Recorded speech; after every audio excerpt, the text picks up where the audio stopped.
अस्सलामु अलैकुम वरहमतुल्लाहि वबरकातुहू।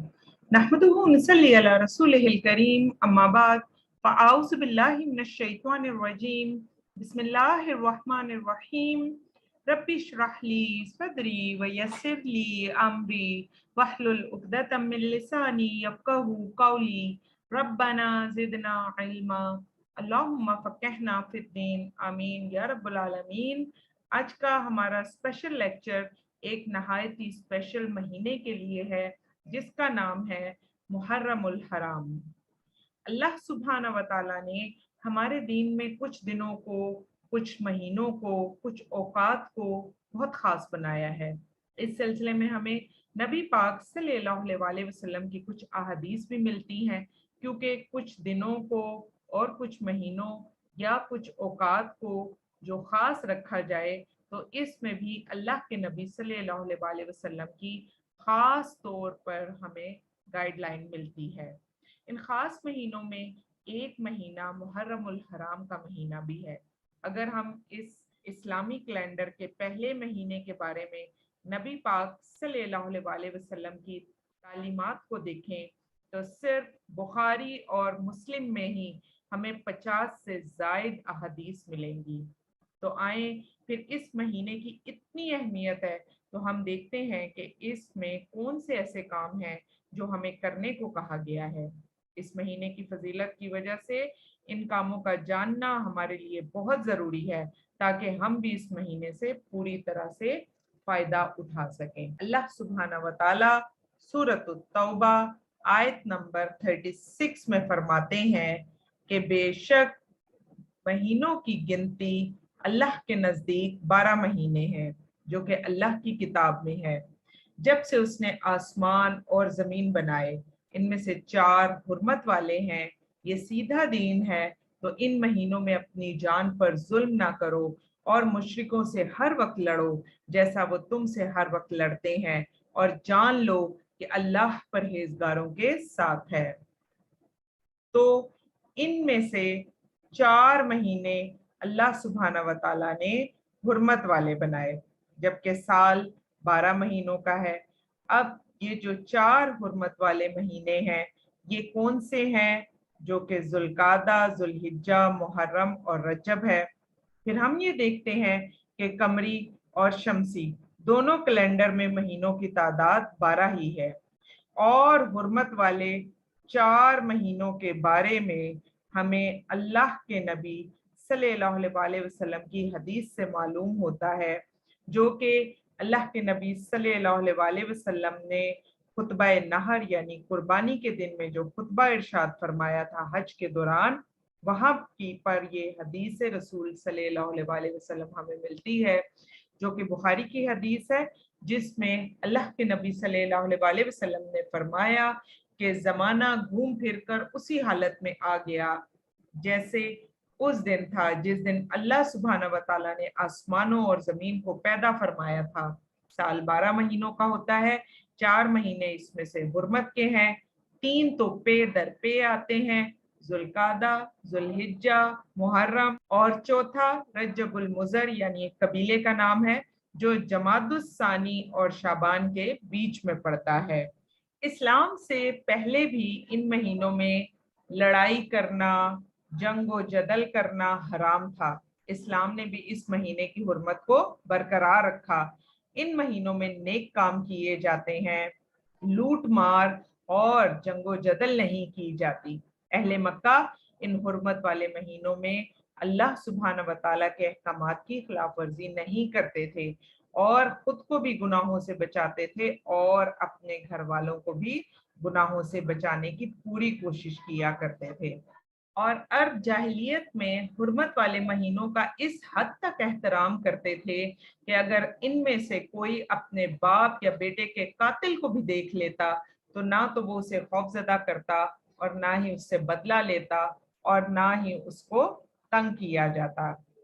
और हमारे लिए इस हुर्मत वाले महीने में जिंदगी और सेहत की नेमत के साथ मौजूद होना, ये अल्लाह सुब्हाना व तआला का हम पर बहुत बड़ा एहसान है। एक सवाल जो हमारे जहन में आता है कि हुर्मत वाले महीने की अहमियत इतनी ज्यादा क्यों है? इसका सादा सा असूल है, जो हुर्मत वाले महीने हैं उनको हम इस तरह से समझ सकते हैं जैसे मुख्तलिफ ब्रांड्स और चीज़ों पर सेल लगती है जिससे लोगों को बेहद फ़ायदा पहुंचता है। इसी तरह हुर्मत वाले महीने भी लोगों को फ़ायदा पहुंचाने के लिए आते हैं, और इन 4 महीनों में हम जो भी नेकी करते हैं वो कई गुना ज़्यादा बढ़ जाती है और उसका अजर भी बेहिसाब मिलता है। और इसी तरह जैसे नेकी के कामों का अजर कई गुना बढ़ जाता है, तो उल्मा ये कहते हैं कि गुनाह के कामों का अजाब भी कई गुना बढ़ जाता है। हज़रत अब्दुल्ला बिन अब्बास रज़ी अल्लाह अन्हु फरमाते हैं कि इन महीनों में जो इंसान गुनाहों में मुब्तला हो तो वो गुनाह उस पर बोझ बनकर आते हैं। ये इसी तरह है जैसे नेकियों की सेल तो है, अगर गलती होती है तो उसका गुनाह भी बहुत ज्यादा है। तो आए हम पहले देख लेते हैं कि मुहर्रम के माना क्या है। किसी भी बात को समझने के लिए अगर उस बात का माना समझ में आ जाए तो आधी बात वैसे ही समझ में आ जाती है। इसलिए सबसे पहले मुहर्रम के माना देख लेते हैं। तो मुहर्रम के माना है हुर्मत वाला, मुकद्दस, अजमत व एहतराम वाला, हराम किया गया और ममनू। इस मुबारक महीने में जुल्म ज्यादती करना हराम है, कत्लो गारत करना हराम है। अहले मक्का इन 3 महीनों में जुल्कादा, जुल्हिज्जा और मुहर्रम में बैतुल्लाह का रुख करते थे हज की सादत हासिल करने के लिए, और रजब में फिर बैतुल्लाह का रुख किया जाता था उम्रा अदा करने के लिए। ये महीना लाइक एहतराम है, अजमत वाला है, तकद्दुस वाला है। तो आए अब हम देखते हैं कि इस्लाम में मुहर्रम उल हराम के महीने की अहमियत और फजीलत क्या है। नंबर 1, ये महीना लाइक एहतराम और अजमत वाला है, तकद्दुस वाला है। नंबर 2, मुहर्रम उल हराम अल्लाह सुब्हाना व तआला का महीना है। रसूलुल्लाह सल्लल्लाहु अलैहि वसल्लम ने फरमाया, रमजानुल मुबारक के रोज़ों के बाद सबसे ज़्यादा फजीलत वाले रोज़े अल्लाह के महीने मुहर्रम के हैं। इसी तरह इस बात की तायीद सही मुस्लिम और मशकातुल मसाबी में भी जो अहादीस हैं उनसे भी होती है कि हज़रत अबू हुरैरा रज़ी अल्लाह अन्हु बयान करते हैं, रसूलुल्लाह सल्लल्लाहु अलैहि वसल्लम ने फरमाया, रमज़ान के बाद अल्लाह के महीने मुहर्रम का रोज़ा बेहतरीन रोज़ा है और फ़र्ज नमाज के बाद रात की नमाज यानी तहज्जुद की नमाज बेहतरीन नमाज है। तो ये भी इस महीने की फजीलत है कि इस महीने को अल्लाह सुब्हाना व तआला ने अपने साथ मंसूब किया है। फिर इसी तरह हिजरी कैलेंडर का ये पहला महीना है जिसका नाम है मुहर्रम। तो मुहर्रम के महीने पर उम्मत का इजमा है कि ये हिजरी कैलेंडर का पहला महीना है। सैयदना उमर फारूक रजी अल्लाह अन्हु के दौरे हुकूमत में हजरत अली रजी अल्लाह अन्हु के मशवरे पर हिजरत को इस्लामी कैलेंडर का पहला महीना मुकर्रर किया गया था। इसकी खास वजह ये थी क्योंकि हिजरत की वजह से इस्लाम बहुत ज्यादा फैला था। मक्का की 13 साल जिंदगी में तमाम तकालीफ उठाने के बावजूद हिजरत से पहले सिर्फ और सिर्फ 125 लोग मुसलमान हुए थे, और हिजरत के बाद अगले 13 सालों में इस्लाम ने इतनी तरक्की की थी कि रोमन और पर्शियन अंपायर भी गिर गई थी। आए अब हम कुछ हिजरत के बाद के हालात देखते हैं जिससे हमें अंदाजा हो कि हिजरत के बाद इस्लाम कितना ज्यादा फैला था। तो एक मुख्तसर सी हिस्ट्री आपके सामने बयान की जा रही है। 2 हिजरी में गज़वा बदर हुई, 3 हिजरी में गज़वा ओहद हुई, फिर इसी तरह 5 हिजरी में गज़वा खंदक हुई, 6 हिजरी में सुलह हुदैबिया हुई, 7 हिजरी में गज़वा खैबर हुई, 8 हिजरी में फतह मक्का और गज़वा हुनैन हुई जो कि मुशरिकीन के साथ आखिरी जंग थी। इसी तरह 9 हिजरी में गज़वा तबूक रोमन अंपायर से टकराने के लिए नबी पाक सल्लल्लाहु अलैहि वसल्लम खुद तशरीफ ले गए थे। 30,000 जान निसार सहाबा भी साथ थे, मगर कैसरे रूम दहशत खाकर भाग गया। नबी पाक सल्लल्लाहु अलैहि वसल्लम ने वहां 40 दिनों तक क़याम फरमाया, तमाम कबाइल से मुआहदे किए, کہ یا تو وہ نیوٹرل رہیں گے یا پھر ہمارے ساتھ دیں گے۔ اگر کیسر روم اس وقت جنگ کے لیے تیار ہو جاتا تو جنگ یرموک وہیں پر ہو جاتی۔ پھر نبی پاک صلی اللہ علیہ وسلم 11 ہجری میں وفات پا گئے، اور وفات تک اتنے زیادہ قبائل اسلام میں داخل ہو چکے تھے کہ ان کو گننا بھی مشکل تھا۔ ہجرت کے بعد کی اس تمام ہسٹری کو دیکھتے ہوئے حضرت علی رضی اللہ عنہ کا مشورہ تھا کہ ہجرت ہی سے قمری کیلنڈر کا آغاز ہو۔ اس طرح محرم ہجری کیلنڈر کا پہلا مہینہ بن گیا اور کیلنڈر کا نام بھی ہجری کیلنڈر ہو گیا۔ قمری اور شمسی کیلنڈر اسلام سے پہلے بھی موجود تھے، پھر قمری کیلنڈر اسلام کے ساتھ منسوخ ہو گیا تو وہ ہجری کیلنڈر کہلانے لگ گیا۔ پھر اسی طرح حضرت عثمان رضی اللہ عنہ کا بھی یہی مشورہ تھا کہ محرم کو ہی قمری کیلنڈر کا پہلا مہینہ ہونا چاہیے۔ یہ نبی پاک صلی اللہ علیہ وسلم اور حضرت ابو بکر صدیق رضی اللہ عنہ کے دور میں ڈیسائیڈ نہیں ہوا تھا کہ کس مہینے سے اسلامی کیلنڈر شروع ہوگا۔ حضرت عثمان رضی اللہ عنہ نے محرم کا مشورہ اس لیے دیا تھا کیونکہ انہوں نے کچھ احادیث کو اس کی بنیاد بنایا تھا جو کہ محرم کی فضیلت میں موجود تھیں، جن میں ایک حدیث صحیح مسلم میں موجود ہے جس میں اللہ کے رسول صلی اللہ علیہ وسلم نے فرمایا، افضل الصیام بعد رمضان شہر اللہ المحرم، رمضان کے بعد سب سے افضل روزے اللہ کے مہینے محرم کے روزے ہیں، اور اللہ سبحانہ و تعالیٰ کا مہینہ محرم ہے۔ کیونکہ اللہ سبحانہ و تعالیٰ نے اس مہینے کو اپنے ساتھ خاص کیا ہے اور رمضان وہ تو امت کا مہینہ ہے، اس لیے محرم کی فضیلت اور احادیث کو دیکھتے ہوئے حضرت عثمان رضی اللہ عنہ نے مشورہ دیا تھا کہ محرم سے کیلنڈر کا آغاز ہونا چاہیے۔ اس مہینے کی ایک خاصیت یہ بھی ہے کہ جب تک رمضان کے روزے فرض نہیں ہوئے تھے اس وقت بھی یعنی مکہ میں بھی 10 محرم کا روزہ زمانہ جاہلیت میں بھی رکھا جاتا تھا۔ مکہ والوں کا یہ ماننا تھا کہ اس دن حضرت ابراہیم علیہ السلام کو آتش نمرود سے نجات ملی تھی، تو بنو اسماعیل کو عاشورہ یعنی 10 محرم کے دن کی فضیلت پتہ تھی۔ حالانکہ مکہ کے لوگ بت پرست تھے پھر بھی وہ یہ روزہ رکھتے تھے، اور نبی پاک صلی اللہ علیہ وسلم بھی مکہ میں یہ روزہ رکھا کرتے تھے، جس پر حضرت عائشہ رضی اللہ عنہ حدیث بھی موجود ہے۔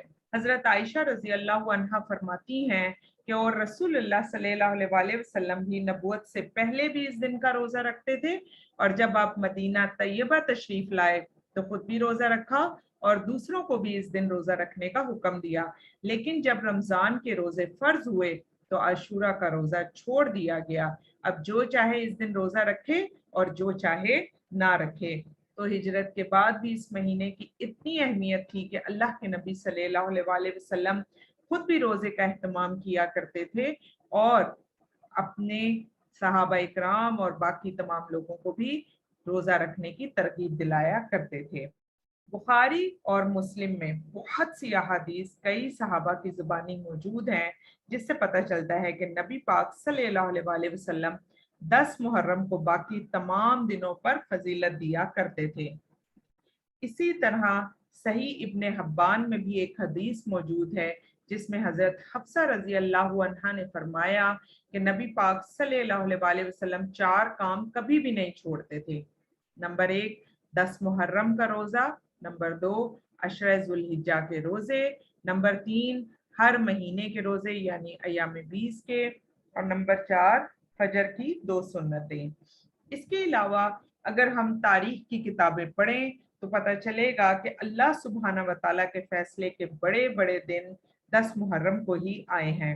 ان میں سے کچھ پر تو حدیثیں موجود ہیں اور کچھ پر احادیث موجود نہیں ہیں، لیکن تاریخ کی کتابوں میں بڑے تواتر سے یہ تاریخیں موجود ہیں، جن میں سب سے پہلے اگر ہم دیکھیں تو 10 محرم کو حضرت آدم علیہ السلام کی توبہ قبول ہوئی، اسی طرح حضرت ادریس علیہ السلام کو درجات عالیہ نصیب ہوئی، پھر حضرت نوح علیہ السلام کی کشتی جودی پہاڑ پر رکی، حضرت ابراہیم علیہ السلام کو خلیل اللہ کا منصب عطا ہوا، حضرت یوسف علیہ السلام کو جیل سے رہائی ملی تھی، حضرت याकूब अलैहिस्सलाम की बिनाई लौटाई गई थी, हजरत यूनुस अलैहिस्सलाम को मछली के पेट से निजात मिली थी, और इसी तरह हजरत यूनुस अलैहिस्सलाम की कौम की जो तौबा कबूल हुई थी वो भी 10 मुहर्रम का ही दिन आता है तारीख की किताबों में। फिर हजरत मूसा अलैहिस्सलाम की कौम को जो फिरौन से निजात मिली, और इस पर हम इंशाअल्लाह ताला आगे हदीस भी देखेंगे, बल्कि अहादीस देखेंगे कि नबी पाक सल्लल्लाहु अलैहि वसल्लम को यहूदियों ने बताया था कि इस दिन को वो इसलिए इतना अच्छे तरीके से मनाते हैं कि इस दिन हजरत मूसा अलैहिस्सलाम को फिरौन से निजात मिली थी। फिर हजरत ईसा अलैहिस्सलाम को जिंदा आसमानों पर उठाया गया था। फिर हजरत हुसैन रजी अल्लाह अन्हु को शहादत नसीब हुई, और जमाना जाहिलियत में अहले मक्का खाना काबा पर गुलाब चढ़ाते थे 10 मुहर्रम को। और अब हम जानते हैं कि गुलाब की जो तब्दीली है वो जुल्हिज्जा में जाती है, और पहले ये जिस वक्त जमाना जाहिलियत था तो ये काम उस वक्त भी किया जाता था, लेकिन उस वक्त ये मुहर्रम में किया जाता था। और फिर क़यामत की निशानियों में से एक निशानी ये भी है कि क़यामत का ना तो हमें दिन मालूम है और ना ही हमें वक्त मालूम है, लेकिन हदीस रसूल सल्लल्लाहु अलैहि वसल्लम से हमें दो बातें मालूम होती हैं।